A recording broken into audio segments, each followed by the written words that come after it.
종목별 장세 펼치고 있고 바이오주도 긍정적으로 말씀해 주셨는데 그럼 먼저 바이오주 점검을 좀 해보겠습니다.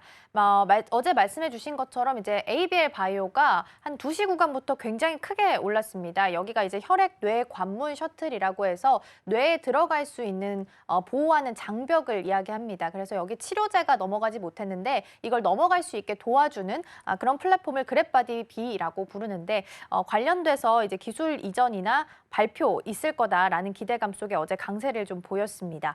근데 일정상으로는 이번 주도 첨생법에 대한 이슈도 있어서요. 팀장님, 그런 바이오 주안에서는 투자 키워드를 어떻게 잡아서 가야 될까요?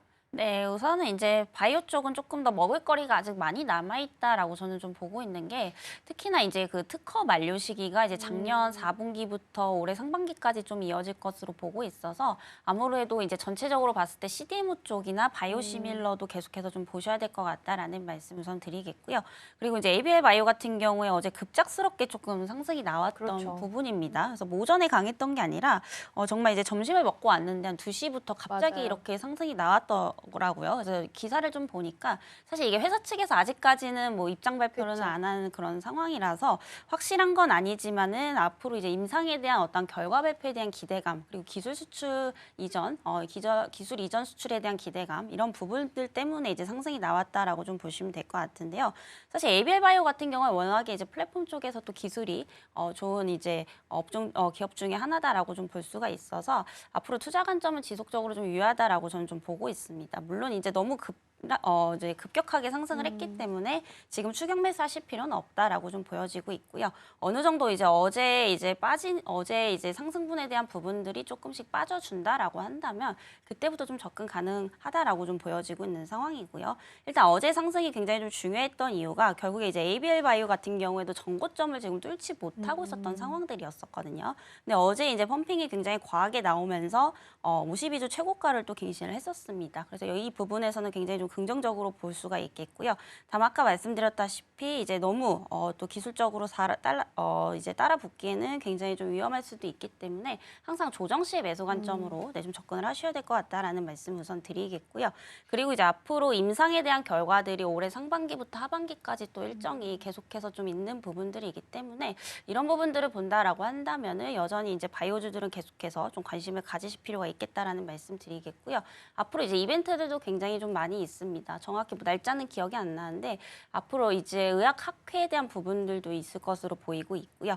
그리고 지금 이제 우리나라 바이오주들 같은 경우에 작년에 이제 유한양행을 필두로 해서 이제 바이오 산업 초기에 있는 그런 단계이기 때문에 아직까지 보여줄 게 상당히 좀 많이 있다라고 좀 보여지고 있습니다. 그래서 지금 성숙 단계가 아니라 아직까지 우리나라는 기술 개발을 하는 단계이고요. 또 유한양행을 통해서 어느 정도 이제 K 기술에 대한 바이오 기술에 대한 부분들도 이제 글로벌적으로 많이 좀 보여줬던 상황이기 때문에 이번 연도에도 여전히 좀 기대감 가져갈 수 있겠다라고 보여지고 있습니다. 그리고 이제 생물보안법 관련해서는 트럼프 임기 내내 또 얘기가 나올 수밖에 없는 부분들이거든요.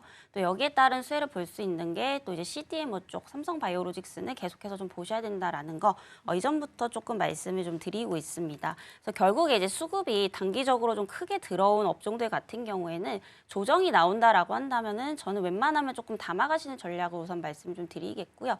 과거에 계속해서 말씀드렸던 게 뭐 CDMO 쪽하고 그리고 추가적으로 뭐 조선 방산 이쪽도 이제 한번 수급이 들어왔기 때문에 크게 빠지진 않습니다. 그리고 계속해서 모멘텀이 지금 지속적으로 가져가고 있는 부분들을 본다면 여전히 이제 바이오 쪽은 조금 투자 관점이 유효하다라는 말씀 우선 드리겠고요.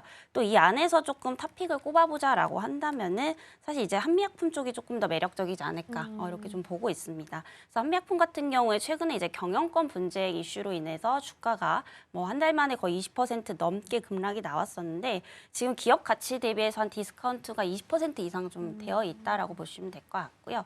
최근에는 이 경영권 분쟁에 대해서 어느 정도 좀 마무리가 된 시점이기 때문에 이제는 제값을 받고 올라갈 가능성이 상당히 높은 자리다라고 좀 보여집니다. 그래서 최근에 이제 에페클라나타이드라는 그 비만 치료제 관련해서 또 임상 3상에 또 진입을 해 있기 때문에 이 비만 치료제 관련해서는 또 우리나라에서 가장 가장 앞서 나가고 있는 기업이기도 하죠. 그래서 뭐 CDMO, 뭐 이제 셀트리온 그리고 바이오시밀러 쪽 좋다라는 얘기 많이 좀 들어보셨을 건데 아무래도 우리가 기술적으로는 지금 접근하기 조금 부담스러울 수 있다라는 점에서 그렇다면 제약바이오 쪽에서 기업 가치는 굉장히 앞으로 높아질 수밖에 없는데 하락한 게 무엇이냐를 본다라고 한다면은 저는 한미약품이 조금 유일하다라고 보고 있어서 이 비만 치료제 쪽도 한번 같이 관심 있게 지켜보시면 좋겠다라는 말씀 드리겠습니다.